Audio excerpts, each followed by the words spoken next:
दिल्ली के लोगों से बस एक ही अनुरोध है, आप में से कोई मुझे बधाई मत दीजिएगा, आप में से कोई मुझे माला मत पहनाइएगा, क्योंकि मेरे लिए और मुझे लगता है सभी दिल्ली वालों के लिए ये एक बहुत दुख की घड़ी है।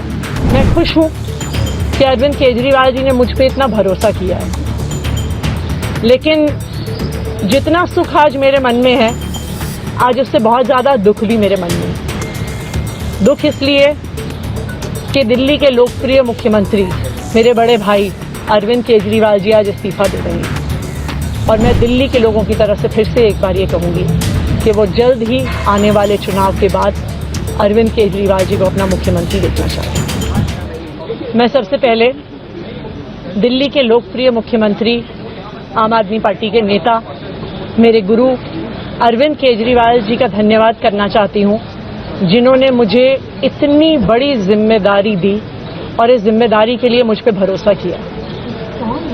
ये सिर्फ आम आदमी पार्टी में हो सकता है, अरविंद केजरीवाल जी के नेतृत्व में हो सकता है कि एक फर्स्ट टाइम पॉलिटिशियन एक राज्य की मुख्यमंत्री बने। मैं एक सामान्य परिवार से आती हूँ, शायद किसी और पार्टी में होती तो चुनाव की टिकट भी नहीं मिलती, लेकिन अरविंद केजरीवाल जी ने मुझ पे भरोसा किया, मुझे विधायक बनाया, मुझे मंत्री बनाया और आज मुख्यमंत्री बनने की जिम्मेदारी दी है। मैं खुश हूं कि अरविंद केजरीवाल जी ने मुझ पे इतना भरोसा किया है, लेकिन जितना सुख आज मेरे मन में है, आज उससे बहुत ज्यादा दुख भी मेरे मन में है। दुख इसलिए कि दिल्ली के लोकप्रिय मुख्यमंत्री मेरे बड़े भाई अरविंद केजरीवाल जी आज इस्तीफा दे रहे हैं। मैं आज ये जरूर कहना चाहती हूँ आम आदमी पार्टी के सभी विधायकों की तरफ से, दिल्ली की 2 करोड़ जनता की तरफ से, कि दिल्ली का एक ही मुख्यमंत्री है और उस मुख्यमंत्री का नाम अरविंद केजरीवाल है। भारतीय जनता पार्टी ने पिछले 2 साल से अरविंद केजरीवाल जी को परेशान करने की, उनके खिलाफ षड्यंत्र रचने की कोई कसर नहीं छोड़ी। एक ऐसा आदमी जो अपनी IRS कमिश्नर की नौकरी ठुकरा सकता था, एक ऐसा आदमी जो एक नई पॉलिटिकल पार्टी से पहली बार चुनाव लड़के मुख्यमंत्री पद से इस्तीफा दे सकता था, ऐसे आदमी पर, ऐसे ईमानदार आदमी पर भारतीय जनता पार्टी ने भ्रष्टाचार के आरोप लगाए, झूठे केस किए, फर्जी केस किए, अपनी एजेंसीज ED को, CBI को उनके पीछे छोड़ दिया, उनको झूठे मुकदमे में 6 महीने तक जेल में रखा। आखिरकार सुप्रीम कोर्ट ने उन्हें जमानत दी, और सुप्रीम कोर्ट ने सिर्फ उनको जमानत नहीं दी, सुप्रीम कोर्ट ने केंद्र सरकार के मुंह पे तमाचा मारा, उनकी एजेंसीज के मुंह पे तमाचा मारा। उन्हें कहा कि इनकी एजेंसीज, केंद्र सरकार की एजेंसीज एक पिंजरे में कैद तोते की तरह हैं और अरविंद केजरीवाल जी की गिरफ्तारी गलत थी। अगर अरविंद केजरीवाल जी की जगह कोई और मुख्यमंत्री होता, कोई और नेता होता, तो वो 2 मिनट नहीं सोचता मुख्यमंत्री की कुर्सी पे बैठने के बारे में। लेकिन अरविंद केजरीवाल जी ने वो किया जो आज तक इस देश का इतिहास तो छोड़िए, शायद दुनिया के इतिहास में किसी नेता ने ना किया हो। उन्होंने कहा कि मेरे लिए सिर्फ सुप्रीम कोर्ट का फैसला काफी नहीं है, मैं जनता की अदालत में जाऊंगा। जब दिल्ली की जनता मुझे कहेगी कि हम तुम्हें मुख्यमंत्री के रूप में देखना चाहते हैं, जब दिल्ली की जनता कहेगी कि तुम ईमानदार हो, तब मैं मुख्यमंत्री की कुर्सी पे बैठूंगा।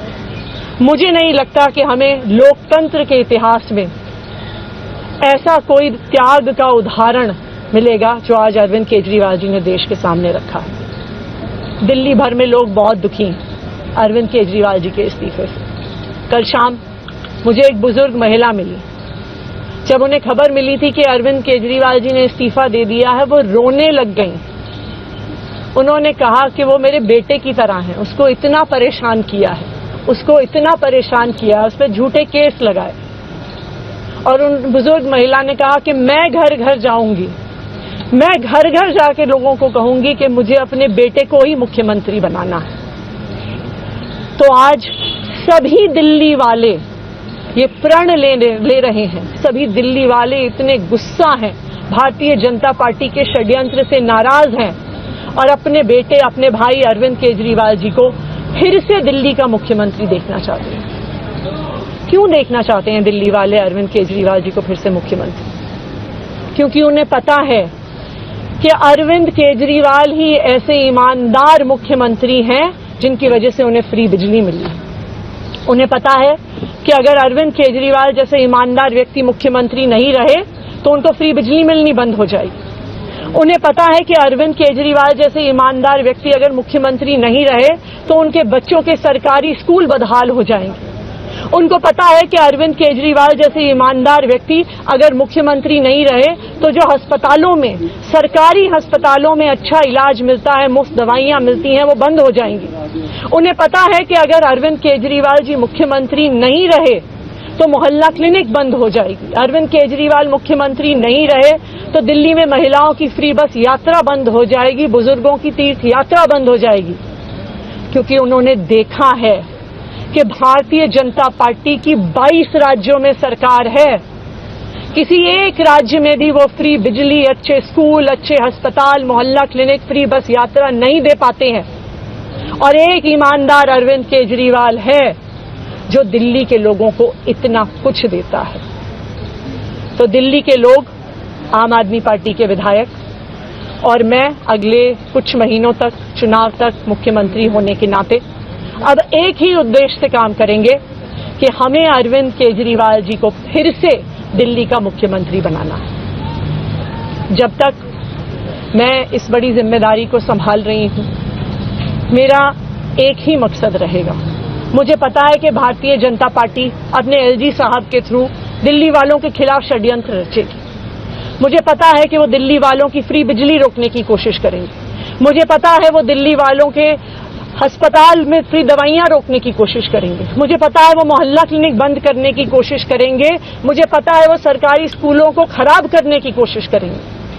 तो अगले कुछ महीने तक, जब तक ये जिम्मेदारी मेरे पास है, मैं दिल्ली के लोगों की रक्षा करने की कोशिश करूंगी और अरविंद केजरीवाल जी के मार्गदर्शन में दिल्ली की सरकार चलाऊंगी। मेरा अपने सभी कार्यकर्ताओं से, सभी विधायक साथियों से, दिल्ली के लोगों से बस एक ही अनुरोध है, आप में से कोई मुझे बधाई मत दीजिएगा, आप में से कोई मुझे माला मत पहनाइएगा।